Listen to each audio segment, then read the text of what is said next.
रामगढ़ एक छोटा सा गांव पहाड़ियों और जंगलों से घिरा हुआ था। यहाँ की रातें अक्सर रहस्यमयी और डरावनी होती थीं। लेकिन हाल ही में गांव में एक नई अफवाह फैल गई थी, एक खूबसूरत चुड़ैल की। लोग कहते थे कि वह चुड़ैल बेहद आकर्षक और सेक्सी थी, जो अपनी सुंदरता और मोहक अदाओं से लोगों को अपने जाल में फंसाती और फिर उन्हें मार डालती थी। गांव के लोग इस चुड़ैल के बारे में काफी डर गए थे। उन्होंने अपने घरों से बाहर निकलना बंद कर दिया था, खासकर रात के समय।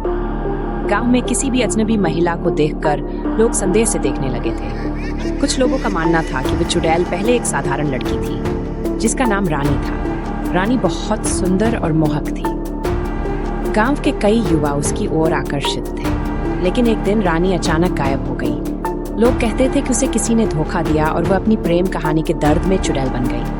रानी अब चुड़ैल बन चुकी थी और उसने अपने प्यार के जाल में फंसाकर लोगों से बदला लेना शुरू कर दिया था। वह रात के अंधेरे में सुंदरता का चोला पहनकर निकलती और गांव के युवाओं को अपने मोहक नृत्य और अदाओं से आकर्षित करती। जो भी उसकी खूबसूरती के जाल में फंसता, वह उसे कभी वापस नहीं मिल पाता। एक दिन गांव के एक बहादुर युवक अजय ने ठान लिया कि वह इस चुड़ैल के रहस्य को उजागर करेगा।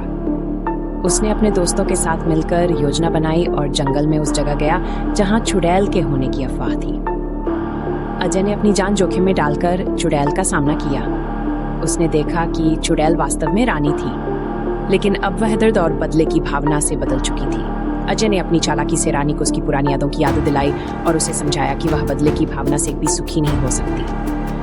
धीरे धीरे रानी की आंखों में आंसू आ गए और उसने अपनी गलती मान ली। रानी ने अजय से माफी मांगी और कहा कि वह और किसी को नुकसान नहीं पहुंचाएगी। अजय ने उसे माफ कर दिया और गांव वापस आ गया।